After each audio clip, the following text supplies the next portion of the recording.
சுவையும் ஆரோக்கியம் நிறைந்த கம்மம்மா சமையல்ல இன்னைக்கு நம்ம பார்க்க போற ரெசிபி என்னன்னா key chicken rice.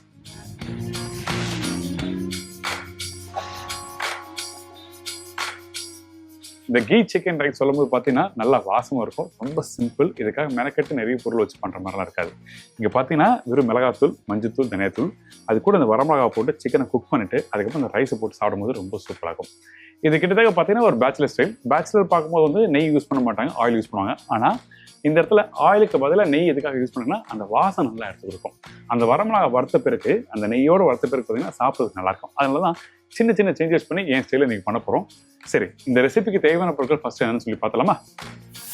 Key chicken rice தேவையான பொருட்கள்: நெய் 1 டேபிள் ஸ்பூன், சிக்கன் 150 கிராம், வேக வச்ச சாதம் 1 கப்பு, இஞ்சி பூண்டு பேஸ்ட் 1 டீஸ்பூன், வரமிளகாய் 3 நம்பர், கடுகு 1/4 டீஸ்பூன், மிளகாய்த்தூள் 1/2 டீஸ்பூன், மல்லித்தூள் 3/4 டீஸ்பூன், மஞ்சள் தூள் சிறிதளவு, கருவேப்பிலை சிறிதளவு, கொத்தமல்லி தேவையான அளவு, உப்பு தேவையான அளவு.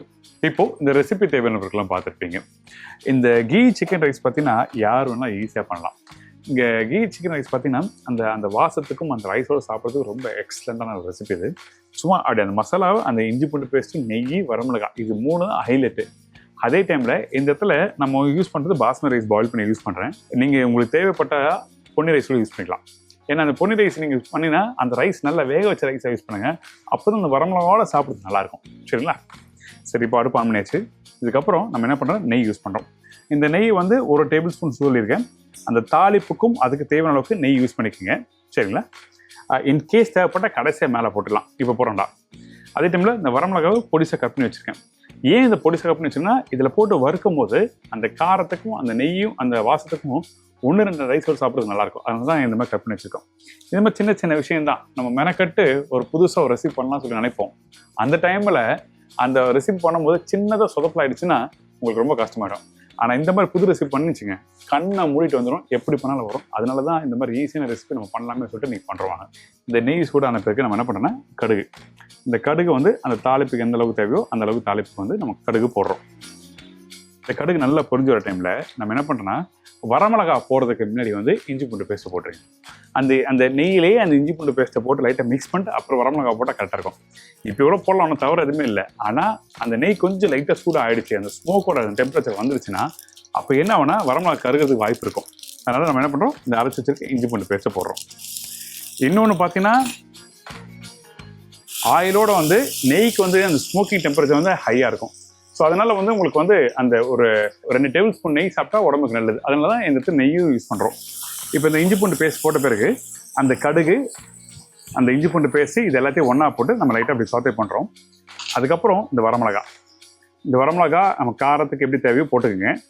அந்த வரமிளகா போடும் போது இங்கே பாருங்கள், பவுலில் பாருங்கள், வெறும் மிளகா தான் போடுறேன். இங்கே விதெல்லாம் பார்த்தீங்கன்னா இங்கே கீழே இருக்கு பாருங்கள், தெரியுதுங்களா? அப்படி கட் பண்ணும்போது அந்த விதைலாம் கீழே வந்து 1-2 விதை போச்சுன்னா தப்பு எதுவுமே இல்லை. ஸோ இந்த வரமிளகாவும் போட்டுடலாம். இப்போ தெரியும் இன்னும் தெளிவாக உங்களுக்கு பாருங்கள், இதான் விஷயம், இதுதான். ஸோ இது போடும்போது என்னன்னா சில பேருக்கு காரத்தன்மை அதிகமாகும். ஒரு மிளகாவுக்கும் வந்து ஒரு தன்மை இருக்கும். ஸோ அது மாதிரி வந்து இந்த மிளகா காரத்தன்மை அதிகமாக ஆயிடுச்சுன்னா சில பேருக்கு வந்து வயிற்றில் வந்து ரொம்ப காரம் அதிகமாக சாப்பிட்டு ட்ராவல் பண்ணுறவங்களுக்கு வந்து சேராது. அதனால நம்ம என்ன பண்ணுறோம், காரத்தன்மைக்கு ஏற்ற மாதிரி இந்த விதையை எடுத்துட்டு இந்த மிளகா போடுறேன். இதான் விஷயம். இதுக்கப்புறம் கருவேப்பிலை போட்ட பிறகு அந்த இஞ்சி பூண்டு பேஸ்ட்டு, அந்த நெய், வரமிளகா வறுக்க ஆரம்பிங்க. இந்த லைட்டாக வறுப்படுற டைமில் அந்த மிளகாவோட அந்த காரத்தன்மையோட அந்த மிளகா நெடி, அந்த நெடி சொல்லுவாங்க எக்ஸாக்டாக, அந்த நெடி வந்து என்ன பண்ணால் நம்மளுக்கு லைட்டாக வர ஆரம்பிக்கும். அந்த டைமில் நம்ம என்ன பண்ணுறோன்னா நம்மக்கிட்ட இருக்க அந்த சிக்கன் போடுறோம். நான் சிக்கன் யூஸ் பண்ணுறது சின்ன போன்லெஸ் யூஸ் பண்ணுறேன். அந்த போன்லெஸ் சின்ன சின்ன பொடி பீஸாக கட் பண்ணி வச்சுருக்கேன். ஸோ அந்த பொடி பீஸை நம்ம போட்டுடலாம். அதில் இந்த பொடி பீஸ் போடும்போது உப்பு ஃபஸ்ட்டு போடுறேன். தேவையான உப்பு போட்ட பிறகு நம்ம என்ன பண்ணலாம், அந்த நெய்யிலேயே நெய் வரமிளகாவோட இதை நம்ம அப்படியே வதக்கலாம். இப்படி பண்ணும்போது கீழே நம்ம பேனில் கொஞ்சம் லைட்டாக அந்த இஞ்சி பூண்டு பேஸ்ட் ஒட்டுற மாதிரி இருக்கும். பட் இருந்தாலும் உடனே இப்படி வதக்கிட்டே இருங்க. வதக்கிட்டே இருக்கும்போது நம்ம என்ன பண்ணால் கொஞ்சம் லைட்டாக கலர் மாறும். அந்த கலர் மாறும்போது கொஞ்சோண்டு தண்ணி ஊற்றும் போது அந்த பேனில் இருக்க அந்த இஞ்சி பூண்டு பேஸ்ட் ஒட்டிருக்கும் பார்த்தீங்களா, அது எல்லாமே திருப்பி பேக் டு நார்மல் ஆகிடும். ஸோ இதான் விஷயம். ஏன் இந்த மாதிரி வதக்குறதுன்னா அந்த நெய், அந்த இஞ்சி பூண்டு பேஸ்ட்டு, வரமிளகா காரம், அந்த 3மே வந்து இந்த சிக்கனில் இறங்கணும். அப்போ தான் நம்ம சாப்பிட்றது நல்லா இருக்கும். இல்லைன்னா அது பிரோஜனமே இல்லை. ஸோ அதனால் நம்ம என்ன பண்ணுறோம், இது மாதிரி போடுறோம். இந்த கலர் மாதிரி பாருங்க, இந்த பக்கம் வந்தால் போதும். ஸோ அதனால இது மாதிரி நல்லா வதக்கிட்டு அதுக்கப்புறம் நம்ம என்ன பண்ணுறோம்னா இதில் லைட்டாக தண்ணி, இந்த தண்ணி வந்து ஊற்றக்கூடாது, சும்மா லைட்டாக அந்த கீழே ஒட்டுற பக்குவத்துக்கு அது எடுக்கிறதுக்காக மட்டும்தான் நம்ம யூஸ் பண்ணுறோம். அதாவது இந்த இஞ்சி பூண்டு பேஸ்ட் ஒட்டிருக்கும் பார்த்தீங்களா, அந்த பக்குவத்துலேருந்து எடுக்க தான் இது யூஸ் பண்ணுறோம். இதோட மிளகா ஏற்கனவே வந்து வரமிளகா வர போட்டிருக்கேன். ஸோ அதுக்கேற்ற பார்த்து போடுங்க. இதுக்கப்புறம் இந்த மல்லித்தூள், வேறு எதுவுமே தேவையில்லை, டக்குன்னு பண்ணிட்டு போய்கிட்டே இருக்கலாம் அந்த ரெசிபி. நீங்கள் எங்கன்னா ஆஃபீஸ் போகிறீங்க, ஒரு பேச்சுலர் இருக்கீங்க, நல்ல ப்ரோட்டீன் வேணும் அப்படின்னு வச்சுன்னா அந்த டைமில் இந்த மாதிரி சிக்கன் ரெசிபி நீங்கள் பண்ணுங்கள். ஆனால் இதில் நம்ம செய்கிற தவறு என்ன கேட்டிங்கன்னா, நான் விஷயம் சொல்லிடுறேன். இந்த மாதிரி சிக்கன் ரைஸ் பண்ணுறேன்னு சொல்லிட்டு என்ன பண்ணுன்னா ரைஸ் தான் அதிகமாக போடுவாங்க, சிக்கன் கம்மியாக இருக்கும். ஆனால் நமக்கு நல்ல ஒரு ப்ரோட்டீன் கிடைக்கணும், ஒரு ஆளுக்கு வந்து 1 கிராம் ப்ரோட்டீன் கிடைக்கணும் அப்படின்னு நினச்சிங்கன்னா, அதாவது ஃபார் எக்ஸாம்பிளுக்கு வந்து நான் ஏற்கனவே நிறைய சொல்லியிருக்கேன், 80 kg உள்ள ஒரு பர்சன் வந்து பார்த்தீங்கன்னா குறைஞ்சபட்சம் வந்து ஒரு 80-90 கிராம்ஸ் கிட்ட ப்ரோட்டீன் தேவைப்படும் நினைக்கிறேன். அப்போ அந்த ப்ரோட்டீன் வேணும்னா அப்போ அந்த ரைஸோட அளவு கம்மி பண்ணிட்டு சிக்கனோட அளவு இன்க்ரீஸ் பண்ணிக்கோங்க. அப்போ பண்ணும்போது நம்ம சஃபிஷியன்ட் ப்ரோட்டீனும் கிடைச்சிருது, அப்போ உங்களுக்கு தேவையான வயிறும் ரொம்பறதுக்கு வாய்ப்புகள் அதிகமாக இருக்குது. இந்த சிக்கன் நம்ம என்ன பண்ணுறோம்னா இந்த இடத்துல தண்ணி ஊற்றி ரொம்ப நாள் குக் பண்ணோம்டா, சும்மா லைட்டாக ஒரு 2 டேபிள் ஸ்பூன் அளவுக்கு தண்ணி அப்படி லைட்டாக மேலே ஊற்றினா போதும்.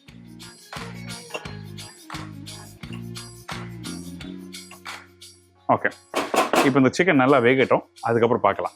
அதே டைமில் திருப்பியும் சொல்கிறேன், தண்ணி ஊற்றி வீட்டில் சிக்கன் குழம்பு பண்ணுற மாதிரி அந்த பக்கத்தில் பண்ணாதீங்க. கொஞ்சமாக தண்ணி ஊற்றி அந்த லைட்டாக அந்த இதுலேயே வந்து ஸ்லோ ஃப்ளேமில் வேக விடுறீங்க. இன்னொரு விஷயம், அந்த சிக்கன் வேகும் போது வெரி வெரி வெரி இம்பார்ட்டன்ட், அந்த சிக்கனை நல்லா சுக்காக வேக வச்சிடாதீங்க. அதாவது வெல்டன் 100% நல்லா வேக வச்சு அதுக்கப்புறம் ரைஸை போடுவாங்க, அப்படி போட்டிங்கன்னா நல்லா இருக்காது. குறைஞ்சபட்சம் ஒரு 90 to 95% அளவுக்கு சிக்கன் வெந்த பிறகு ஒரு 5% நல்லா ஜூஸியாக இருக்கும் பார்த்தீங்கன்னா, அப்போ அந்த ரைஸை போட்டு மிக்ஸ் பண்ணும்போது அந்த சிக்கனும் வெந்துடும், அதுக்கப்புறம் சாப்பிட்றதுக்கு நல்லாயிருக்கும். முழுமையாக வேக வச்சுட்டு யூஸ் பண்ணால் நல்லா இருக்காது. சின்ன சின்ன விஷயம் நோட் பண்ணிக்கோங்க. நல்ல ஒரு சிம்பிள் ரெசிபி நல்லா பெஸ்ட்டாக தரணும் அப்படின்னு இருந்துச்சுன்னா இந்த மாதிரி சின்ன டிப்ஸ் தான் வெரி இம்பார்ட்டன்ட். வேகட்டும், அதுக்கப்புறம் பார்க்கலாம். இந்த சிக்கன் அப்படி கண்ணாமூடி தரதுல டக்குன்னு ரெடி ஆகும். எப்படி டக்குன்னு ரெடி ஆகும்? ஏன்னா நம்ம போடுறது பிரஸ்ட்டு தான் போட்டிருக்கோம், அதனால ரொம்ப நாள் குக் பண்ண வேண்டியதில்லை. இங்கே பாருங்க, அந்த சிக்கன் வெந்த பிறகு பார்த்தீங்கன்னா இந்த கையில் எடுத்து காமிக்கிறேன், இந்த மாதிரி பஞ்சு போல் உடையும். சரி, இந்த மாதிரி ஆன பிறகு நம்ம என்ன பண்ணுறோன்னா அடுப்போட ஃப்ளேம் கம்மி பண்ணுங்க. இந்த இடத்துல ரைஸை தேவையான ரைஸ் போடுறேன். நான் ஏற்கனவே சொன்னேன், திருப்பி சொல்கிறேன், ரைஸ் கம்மி பண்ணுறேன், சிக்கன் கொஞ்சம் அதிகமாக வச்சுக்கிறேன். அதனால் ரைஸ் கம்மியாக அப்படி போட்டு அதுக்கப்புறம் தேவையான அளவுக்கு கொத்தமல்லி அப்படி நல்லா தாராளமாக போடுவோம்.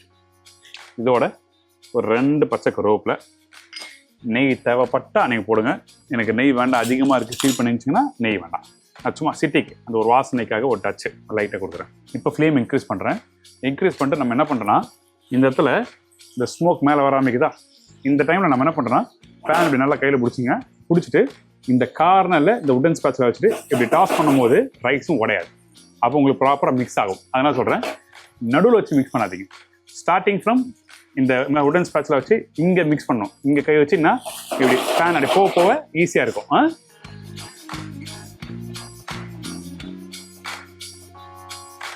ஐயோ ஐயோ ஐயோ ஐயோ, இந்த மாதிரி சுட சுட சுட சோறு யாராவது செஞ்சு கொடுத்தானா யார் வேண்டாம் சொல்லுவா. அப்படியே சும்மா கும்முன்னு இருக்கும், அப்படியே சாப்பிட சாப்பிட சுட சுட அப்படியே அந்த ஜூஸியாக இருக்குது பார்த்தீங்களா, அந்த அந்த அந்த மேலே போட்டிருக்க நெய்யாக இருக்கட்டும், அந்த மிளகாத்தூள், மல்லித்தூள், இதுதான் இந்த டிஷ்ஷோட ஸ்பெஷலே. சும்மா நீங்கள் வந்து ஒரு வெங்காயம் தக்காளி போட்டு எல்லாம் சமைச்சு பழகிருப்பீங்க. ஆனால் இந்த இடத்துல இந்த மாதிரி அப்படியே சுட சுட இந்த மாதிரி அப்படியே சுட சுட அப்படியே பிளேட்டில் போடும் போது அப்படியே பிளேட்டே காலிடும்.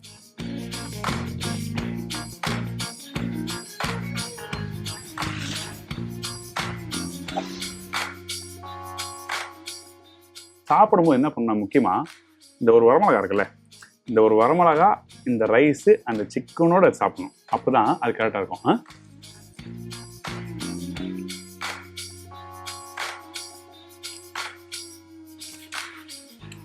ஒரு காரம் சுருக்குன்னு இருக்குது, பட் அந்த வரமிளகா அடித்து சாப்பிடும்போது ஃபர்ஸ்ட் கிளாஸ்.